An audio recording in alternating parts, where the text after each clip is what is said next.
Sa ngalan ng Ama, ng Anak, at ng Espiritu Santo, Amen. sumainyo ang Panginoon. At sumaiyo rin.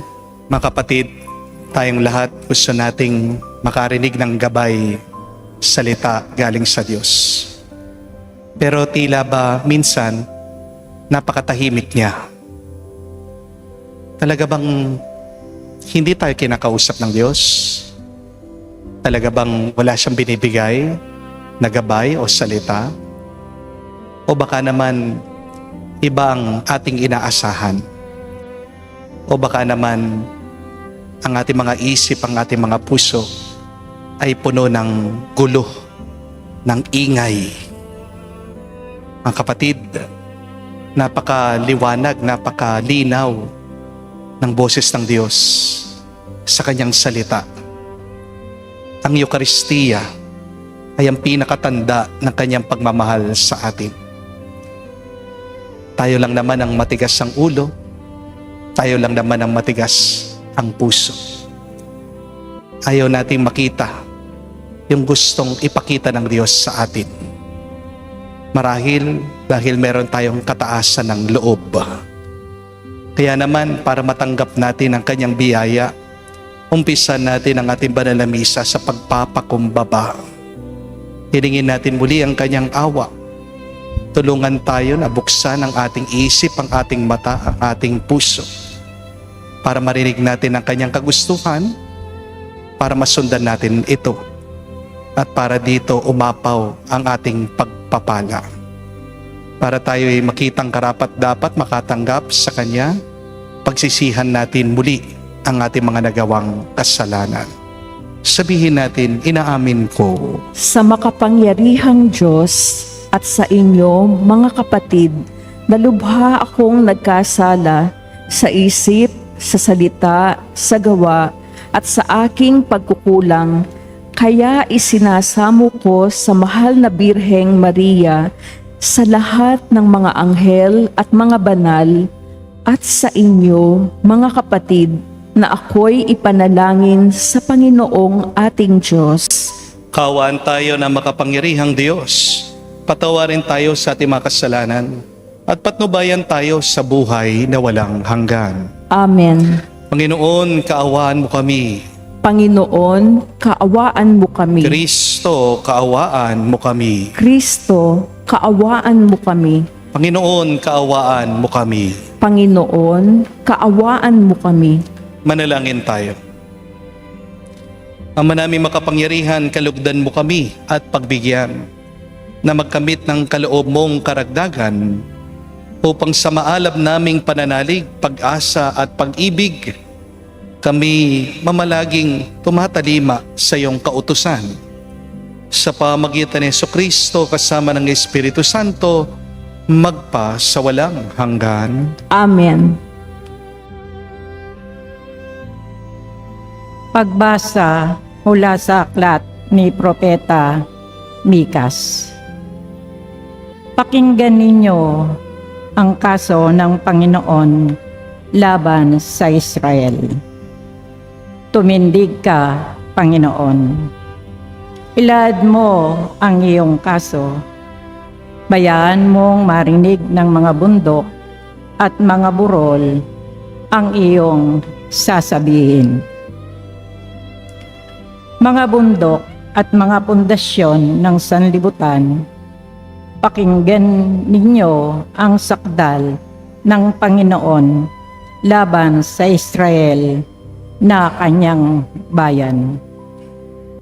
Sinasabi ng Panginoon, bayan ko, sagutin ninyo ako.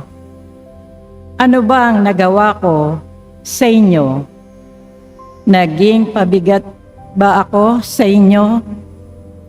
Inialis ko kayo sa lupain ng Ehipto at tinubos sa pagkakaalipin. Sinugo ko sa inyo sina Moises, Aaron at Miriam upang kayo'y pangunahan. Ano ang dapat kong dalhin sa aking pagsamba sa Panginoon na Diyos na kakatas-katasan? Magdadala ba ako ng guyang 1 taong ang gulang bilang handog na susunugin sa kanyang harapan? Malugod kaya ang Diyos kung siya'y handugan ko ng libo-libong tupa o walang katapusang agos ng langis ng olibo? Matuwa kaya siya kung ihandog ko sa kanya ang aking anak na panganay, ang laman ng aking laman, bilang kabayaran ng aking mga kasalanan? Itinuro na niya sa iyo, o tao, kung ano ang mabuti. Ito ang nais ng Panginoon, maging makatarungan ka sa lahat ng bagay. Patuloy mong ibigin ang iyong kapwa at buong pagpakumbabang sumunod sa Diyos. Ang salita ng Diyos. Salamat sa Diyos. Ang masunurin sa Diyos ay sasagipin niyang lubos. Ang masunurin sa Diyos ay sasagipin niyang lubos. Ang lahat ng matatapat na lingkod ko ay tipunin. Silang tapat sa tipan ko't maghandog niyong hahin. Ang buong kalangit ay naghahayag na ang Diyos, isang hukom na matuwid, kung umatol ay maayos. Ang masunurin sa Diyos ay sasagipin niyang lubos. Hindi ako nagagalit dahilan sa iyong andog, ni ang iyong mga hahing sa dambanay sumusunog. Bagaman ang mga toro'y hindi ko na kailangan, maging iyang mga kambing at ang iyong mga kawan. Ang masunurin sa Diyos ay sasagipin niyang lubos. Bakit ninyo inuusal yaong aking mga utos? At bakit ang paksa ninyo ay ang tipang natutunggod? Ang masunurin sa Diyos ay sasagipin niyang lubos. Kahit ito ay ginawa, kundi kayo alumana. Kaya naman ang akala, kayo't ako'y magkaisa. Ngunit ngayon, panahon ng kayo'y aking pagwikahan upang inyong maunawaan ang ginawang kamalian. Ang pangaral na nais ko na sa aking yahahin ay handog ng pasasalamat, pagpupuring walang maliw. Akin namang ililigtas ang lahat na masunurin. Ang masunurin sa Diyos ay sasagipin niyang lubos.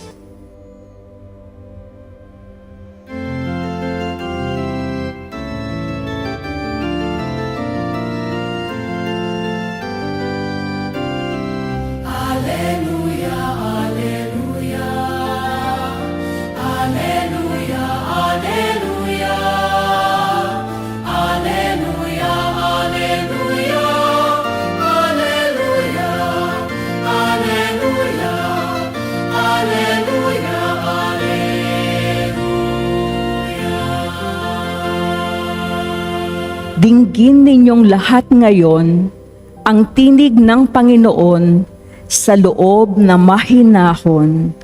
Aleluya, aleluya. Sumainyo ang Panginoon. At sumaiyo rin. Ang mabuting balita ng Panginoon ayon kay San Mateo. Papuri sa iyo, Panginoon. Nung panong yun, sinabi ng ilang eskriba at pariseo kay Jesus, Guro, maaari po bang pagpakitaan ninyo kami ng tanda mula sa langit? Sumagot si Jesus, lahing masama at di tapat sa Diyos. Naghahanap kayo ng tanda, ngunit walang ipapakita sa inyo maliban sa palatandaang inilarawan na nangyari kay Propeta Jonas. Kung paanong si Jonas ay 3 araw at 3 gabi nasa tiyan ng dambuhalang isda, Gayon din ang anak ng tao ay 3 araw at 3 gabing sasailalim sa lupa. Sa araw ng paghuhukom, titindig ang mga taga Ninive laban sa lahing ito. At ito'y hahatulan ng kaparusahan. Sapagkat nagsisi sila dahil sa pangangaral ni Jonas. Ngunit higit na di hamak kay Jonas ang naririto. Sa araw na iyon, titindig ang reyna ng timog laban sa lahing ito. At ito'y hahatulan ng kaparusahan. Sapagkat nanggaling siya sa dulo ng daigdig upang pakinggan ang karunungan ni Solomon, ngunit higit na di hamak kay Solomon ang naririto. Mga kapatid, ang mabuting balita ng ating Panginoon. Pinupuri ka namin, Panginoong Hesu Kristo. Magandang araw po muli sa inyong lahat. Magandang araw po, Father. Welcome po sa ating banal na misa. Hindi ko po alam kung tayo mga Pilipino hindi talaga marunong magbasa o baka hindi lang tayo marunong umunawa. Hindi ko alam kung napansin niyo po ang mga bagay na ito. Halimbawa, kapag meron kang nakitang karatula o sign nakalagay, pagkalaki-laki, wet paint, do not touch. Anong unang-unang gagawin ng tao na napadaan?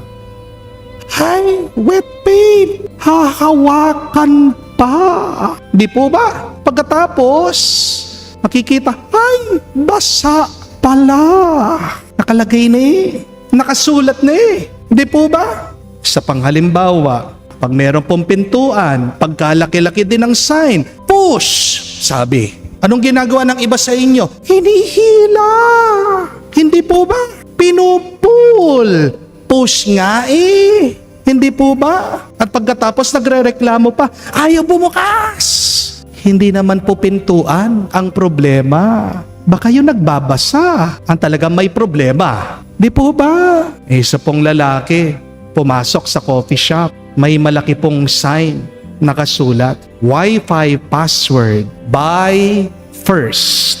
Yung customer na yon, 10 minuto na, nakatayo, nagtatype, nilalagay, buy first. Small caps, ayaw. Capital letter, buy first. Ayaw na naman. Buy first, 1, 2, 3, ayaw na naman. Buy first, 3, 2, 1, ayaw na naman. Nagalit yung lalaki, tinawag yung staff. Ano ba naman ito? Tingnan mo yung password, sabi buy first. Hindi umuobra, hindi pumapasok. Tinanong nung cashier, Sir, bumili ka na ba? Sumagot, ay, hindi pa. Sir, sabi po ng cashier, hindi po yan yung password. Instruction po yan. Buy first, bumili ka muna, bibigay namin yung password. Diba? Marunong magbasa, mahinang umunawa. Ang dami pong balita ngayon na aksidente sa daan. Pero ang nakakatawa at nakakalungkot ay yung mga nababangga dun sa mismong pedestrian lane. Habang tumatawid yung tao dun sa tamang tawiran, dun sila babanggain ng mga sasakyan. Hindi ko po ba alam kung anong tingin ng ibang nagmamaneho sa mga pedestrian lane? Hindi ba dapat kapag nakikita mo na yung pedestrian na magbagal ka na? Pero baka ang iba, parang ang basa nila, ang unawa nila, pag merong pedestrian lane, bilisan mo pa! Di po ba?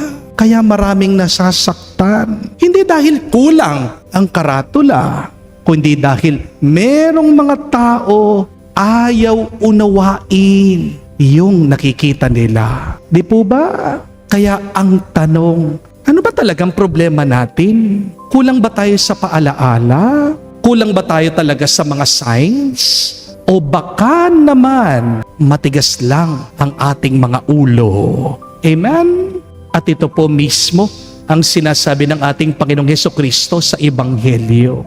Lumapit daw ang mga eskriba, ang mga pariseyo sa ating Panginoong Hesukristo.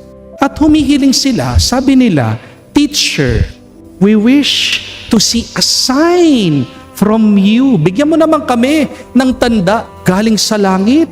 Parang sa unang pandinig mo, wala namang masama doon sa hinihingi nila. Hindi po ba? Pero ang problema nito, ang dami na kasing sign, ang dami ng himala, pinakita si Jesus sa kanila. Mag-umpisa po nung dumating si Jesus at nung siya'y nagmisyon, yung mga bulag nakakita na. Yung mga pilay, nakalakad na. Yung mga merong ketong, gumaling sila.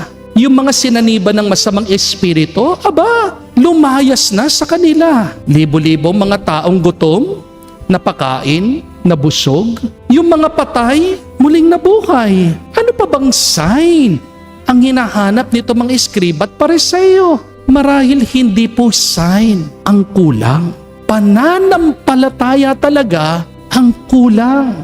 Amen? Hindi ebidensya ang kulang. Kababaang loob ang kulang. Dahil minsan, kahit na magpakita ang Diyos ng 100, 1,000 milagro o sign, kung saradong puso mo, kung matigas pa rin ang ulo mo, bulag ka pa rin sa mga biyayang ipapakita ng Diyos.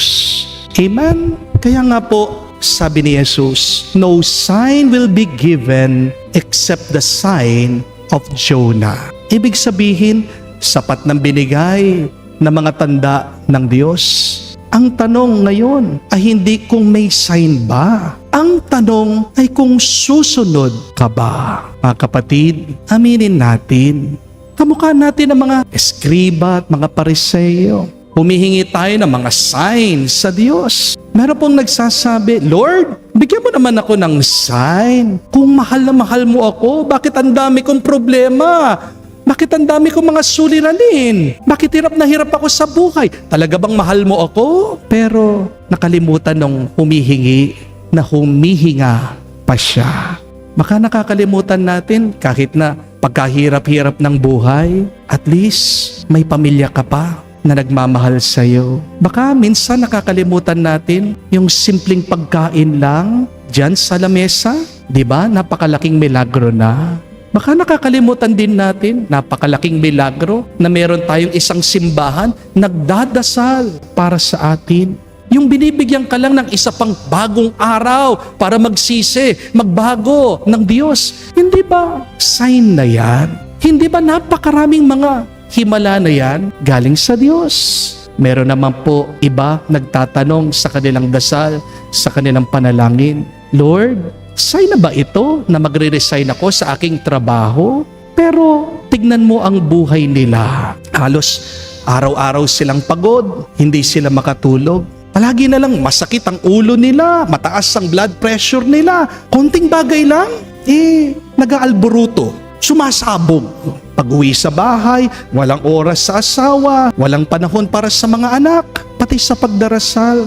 Nakakaligtaan na, wala na ring gana. Tapos, magtatanong pa rin, Lord, bigyan mo ako ng sign kung magpapatuloy pa rin ako dito sa aking trabaho. Mga kapatid, hindi kaya ang stress mo ay ang sign galing sa Diyos. Minsan, ginagamit ng Diyos ang mismong nararamdaman mo sa iyong katawan. Kinakausap ka ng Panginoon. Anong sinasabi niya? Magpahinga ka naman. Tumigil ka naman. Huwag mo namang papatayin ang iyong sarili. Kasi mga kapatid, hindi naman po lahat ng sign ay kakaiba. Hindi naman po lahat ng sign galing sa Diyos ay milagro at himala. Minsan, ang sign ng Diyos ay yung pagod mo. Minsan, ang sign ay yung luha mo. Minsan, ang sign ay nandyan sa katahimikan. Minsan, ginagamit din ng Diyos ang ibang tao para kausapin ka. Yung pangungulit nila, yung kinakausap ka nila, yung mga side comment nila na, uy, parang hindi ka masaya. Sign na yan. Hindi po ba? Pero ayaw pa rin nating makinig. Bakit? Kasi hinihintay natin na magbukas ang langit, ang kumidlat, ang marinig natin ang malakas na boses sa sinasabing, anak, tumigil ka na, mag-resign ka na. Diba? Ang dami sa ating ganyan. Gusto kasi ang sign extraordinary. Pero hindi ganyan ang Diyos. Kadalasan, pag nagsasalita ang Diyos, mahina lang, pero napakalinaw. Madalas, ang unang kinakausap niya, hindi yung iyong tenga, kung hindi ang iyong konsensya. Pero ang problema ng napakarami sa atin, pinatay na ang konsensya. Hindi po ba? At kung hindi pa rin tayo nakikinig, kinakausap tayo ng Diyos sa pamagitan ng ating mga katawan. Kaya mga kapatid, huwag nating hintayin na mag-collapse tayo bago tayo magpahinga. Huwag nating hintayin na masira yung ating pamilya bago tayo magbawas sa ating mga trabaho o huminto sa ating mga bisyo. Huwag nating hintayin na mawala ang ating pananampalataya bago tayo lumapit sa Diyos. Dahil tandaan niyo po, ang Diyos nagbibigay ng napakaraming sign, hindi para takutin tayo, kundi para iligtas niya tayo. Amen? Mga kapatid, hindi po nagkukulang ang Diyos sa pagpapadala ng mga palatandaan sa atin. Ang kulang ay ang ating pagiging handa na makita ang kanyang mga palatandaan.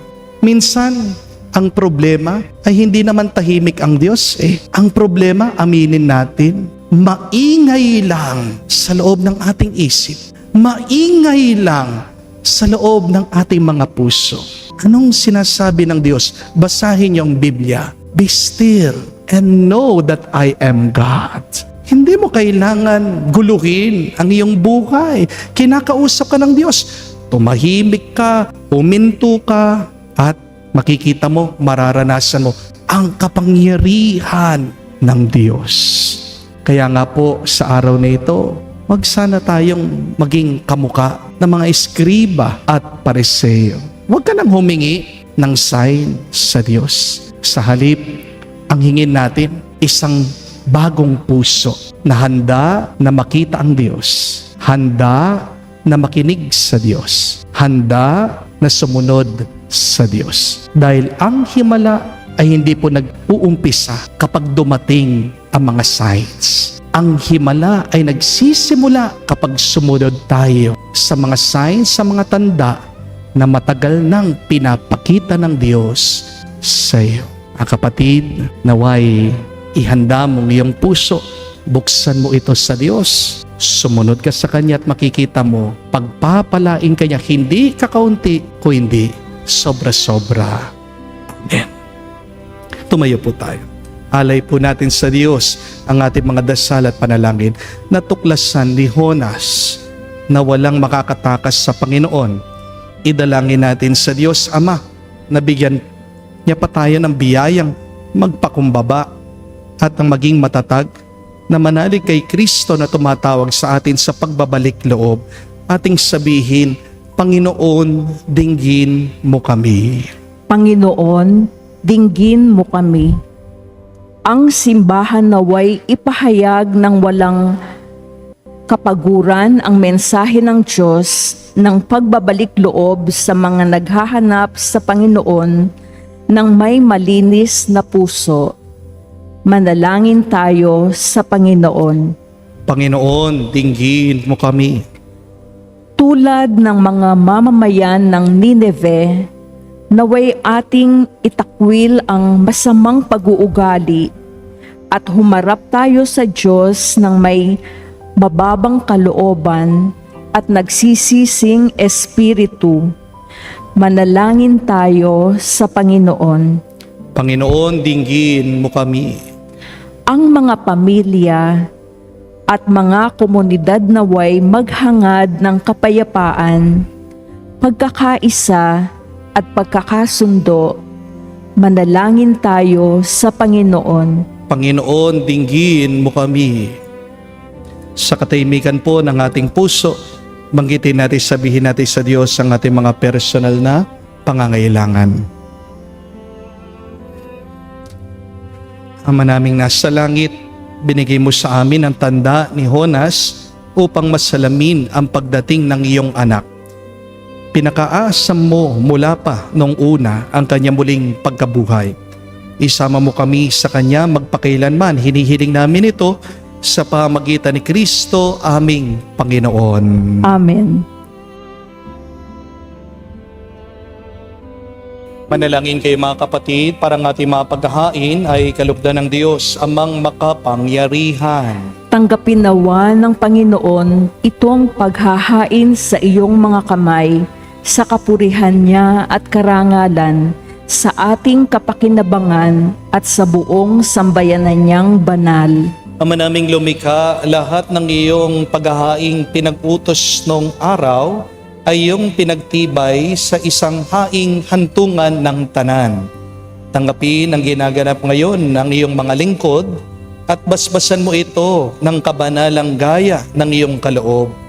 Sa mga alay ni Abel na lubha mong kinalugod, upang ang mga handog ng bawat isang nagbigay para sambahin ang banal mong ngalan ay magkamit ng karagdagan mong kasiyahan sa pamagitan ni Jesucristo kasama ng Espiritu Santo, magpa sa walang hanggan. Amen. Sumainyo ang Panginoon. At sumaiyo rin. Itaas sa Diyos sa inyong mga puso at diwa. Itinaas na namin sa Panginoon. Pasalamatan natin ang Panginoong ating Diyos. Parapat na siya ay pasalamatan.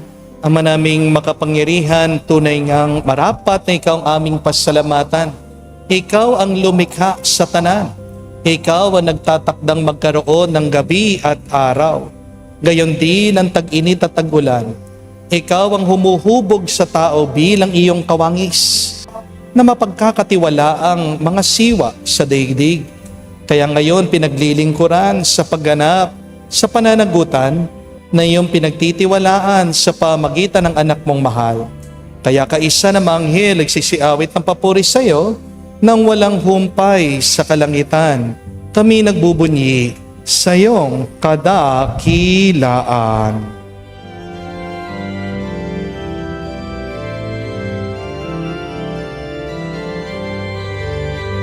Santo, Santo, Panginoong Diyos ng mga hukbo, napupuno ang langit at lupa ng kadakilaan mo. Hosana, Hosana, sa kainasan, pinagpalang na paririto sa ngalan ng Panginoon. Hosana, Hosana, sa kainasan. Hosana, Hosana, sa kainasan.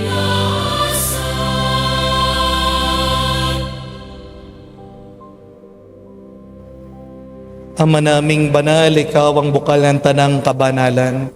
Kaya't sa pamagitan ng iyong Espiritu, gawin mong banal ang mga kaloob na ito upang para sa amin maging katawan at dugo ng aming Panginoong Heso Kristo. Bago niya pinagtiis ang kusang loob na maging handog, hinawakan niyang tinapay, pinasalamatan kanya, pinaghati-hati niya iyon, inabot sa kanyang malagad at sinabi, "Tanggapin ninyong lahat ito at kanin. Ito ang aking katawan na ihahandog para sa inyo."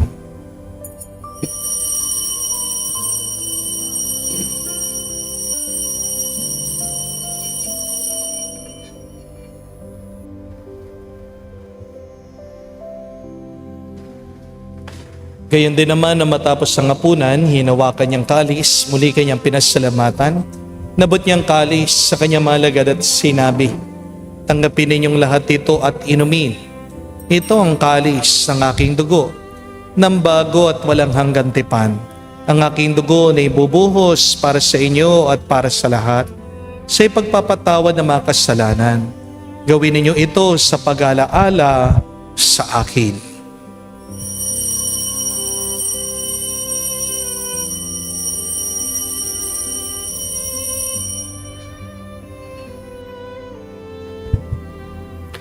Ang misteryo ng pananampalataya.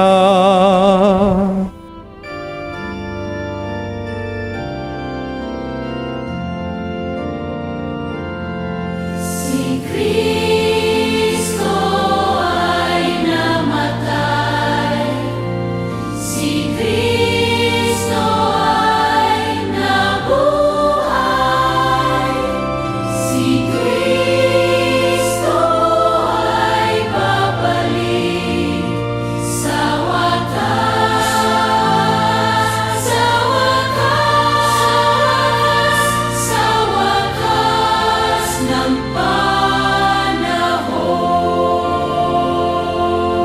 Ama, ginagawa namin ngayon ang pag-alaala sa pagkamatay muling pagkabuhay ng iyong anak. Kaya tinialay namin sa iyo ang tinapay, nagbibigay buhay, at ang kalis sa nagkakaloob ng kaligtasan. Kami nagpapasalamat dahil kami yung minarapat na tumayo sa harap mo para maglingkod sa iyo. Sinasamo namin kami magsalo-salo sa katawan at dugo ni Kristo ay mabuklod sa pagkakaisa sa pamagitan ng Espiritu Santo. Pamalingapin mong iyong simbahan, laganap sa buong daigdig, puspusin mo kami sa pag-ibig, kaisa ni Leon ang aming Santo Papa, si Florentino aming Arsobispo, at ng Tanang Kaparian. Alalahanin mo rin ang aming mga kapatid na nahimlay may pag-asang sila'y muling mabubuhay. Gayon din naman lahat ng mga pumanaw. Kaawaan mo't sila't patuloyin sa iyong kaliwanagan. Kaawaan mo at pagindapatin kaming lahat, makasalo sa iyong buhay na walang wakas. Kaisa na mahal na Birhen Maria, Ina ng Diyos. Kaisa ni San Jose ang kanyang malwalhating esposo. Kaisa ng mga apostol, lahat ng mga banal na namuhay dito sa daigdig na kalugod-lugod sa iyo. May pagdiwang nawa namin ang pagpupuri sa ikararangal mo sa pamagitan ng iyong anak, aming Panginoong Jesucristo. Sa pamamagitan ni Kristo, kasama niya at sa Kanya, ang lahat ng parangal at papuri ay sa iyo, Diyos Ama, makapangyarihan, kasama ng Espiritu Santo, magpasawalang hanggan. Amen. Amen.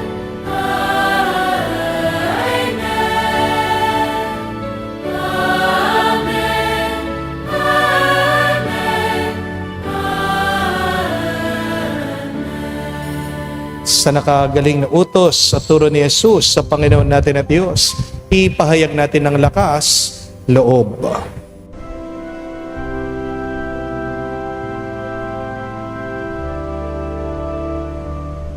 Ama namin, sumasalangit ka, sambahin ang ngalan mo, mapasa amin ang kaharian mo, sundin ang loob mo dito sa lupa, para lang sa langit. Bigyan mo kami ngayon ng aming kakanin sa araw-araw. Pagpatawarin mo kami sa aming mga sala, para ng pagpapatawad namin sa nagkakasala sa amin. At huwag mo kami ipahintulot sa tukso, at iadya mo kami sa lahat ng masama. Hinihiling namin kami adyas sa lahat na masama, pagkalooban ng kapayapaan araw-araw, iligtas sa kasalanan, ilayo sa lahat ng kapamakan, samantalang aming pinanabikan ang dakilang araw ng pagpapahayag ng tagapagligtas naming si Jesucristo. Sapagkat iyo ang kaharian at ang kapangyarihan at ang kapurihan magpakailanman. Amen. Panginoong Jesucristo, sinabi mo sa mga apostol, kapayapaan ang iniwan ko sa inyo. Ang aking kapayapaan binibigay ko sa inyo. Tunghayan mo ang aming pananampalataya at huwag ang aming pagkakasala. Pagkalooban mo kami ng kapayapaan at pagkakaisa ayon sa iyong kalooban. Kasama ng Espiritu Santo, magpa sa walang hanggan. Amen. Kapayapaan ng Panginoon ay laging sumainyo. At sumaiyo rin. Magbigayan po tayo ng kapayapaan sa bawat isa. Peace with you po.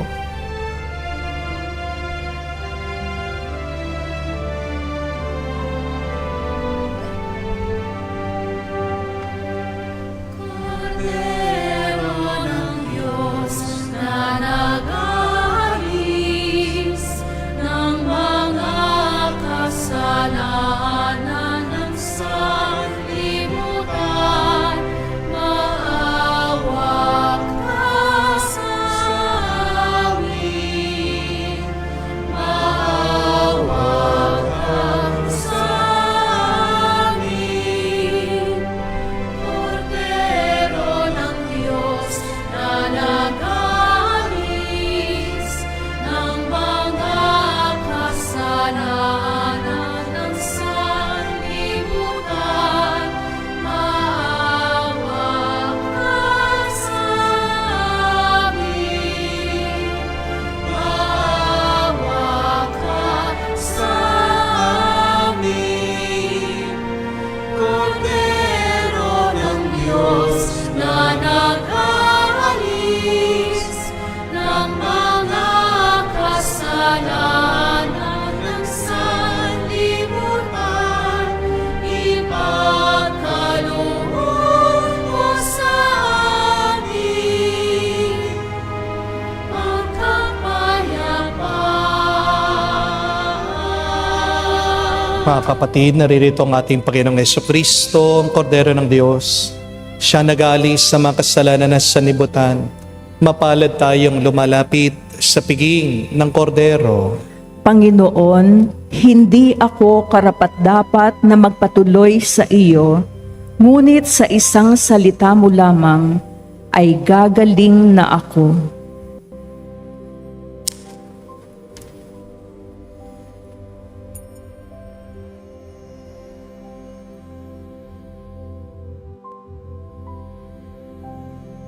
Manalangin tayo.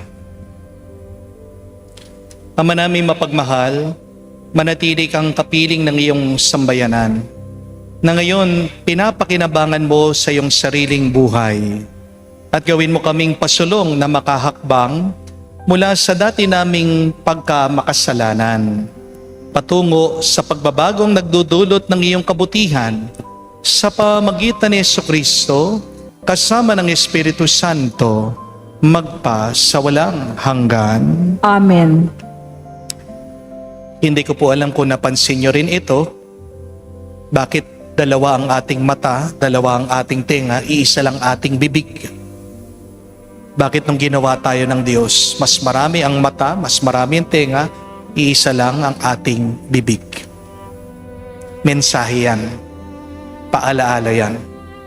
Na dapat mas marami ang ating pagtingin, paghahanap, mas marami sanang panahon ang ating pakikinig, pag-uunawa, kaysa sa ating pagsasalita. Di po ba? Baka isang hadlang yan, bakit hindi mo nakikita o nauunawaan ang mensahe ng Diyos, ang kanyang mga tanda. Mas madalas ka pang magsalita kaysa sa maghanap, tumingin, kaysa sa makinig at umunawa. Mga kapatid, napakaraming mga paraan at tayo'y kinakausap ng Diyos. Ang salita ng Diyos, napakalinaw. At isipin niyo, pagkatapos na nating binasa, ipapaliwanag pa ng pari. Diba? Sobra-sobra na. Pero bakit meron pa rin mga tao ang nananatili sa pagkakasala? Kasi nga, hindi pumababa, hindi pumapasok, hindi tumitimo sa ating mga puso at kalooban. Ginagamit ng Diyos ang ibang tao, pero baka naman binabaliwala mo sila, baka ini-ignore mo sila. At mahalaga din na pakinggan mo ang iyong katawan. Kinakausap ka ng Panginoon sa pamagitan ng iyong katawan. yung stress mo, isang signal yan na huminto. Kala natin, pag tayo nagkakasala, diyan ang masaya, masarap na buhay. Sa umpisa lang. Pero pansinin nyo, pag nabubuhay ka sa pagkakasala, nagiging mahirap, nagiging mabigat ang iyong buhay.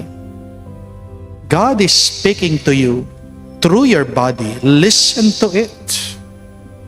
Kaya gusto ko pong humingi ng paumanhin sa mga iba sa inyo nung pong nakalipas, ngayon pong weekend, hindi nyo ako tinatnan na nagmimisa, nagbakasyon muna po ako.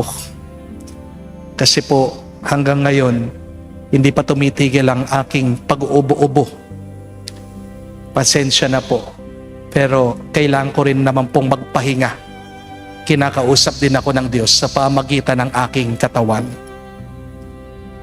Kayo, ano ang sinasabi ng Diyos sa iyo sa pamagitan ng iyong katawan, ng ibang tao, ng kanyang salita? Pero balikan natin ang sinabi ni Jesus. Ang pinakamalaking tanda na ibibigay sa atin ay ang tanda ni Jonas. Ibig sabihin, kailangan nating magsisi dahil ang propeta Jonas ay nagpahayag ng pagsisisi sa mga tao. My dear friends, be repentant. If you want to receive grace in your life, please ask forgiveness of your sins. Because an unrepentant life is an ungraced life. Huwag kang maghihintay na ikaw ay babasbasan ng Diyos kung nananatili ka pa rin sa iyong pagkakasala. Yan ang isang tanda. Kaya nga, mag-umpisa ngayong gabi-gabi, araw-araw, bago tayo matulog, isang magandang exercise, gawain, ay humingi lang ng tawad sa Diyos. Oo, magpasalamat ka. Napakaraming biyaya. But always ask forgiveness to God. Dahil tao tayong hindi perpekto, hindi natin alam sinong nasasaktan natin. Kapag tayo'y nagpapakumbaba, yan ang kinalulugod ng Diyos. At pag napapangiti natin ng Diyos, asahan mo na mas marami pang pagpapalat himala ang mararanasan mo sa iyong buhay. Sumainyo ang Panginoon. At sumaiyo rin. At kayo'y basbasan ng Diyos, makapangyarihan sa lahat, sa ngalan ng Ama, ng Anak, ng Espiritu Santo. Amen. Ang ating misa ay natapos na. Humayo kayo sa kapayapaan ni Kristo. Salamat sa Diyos.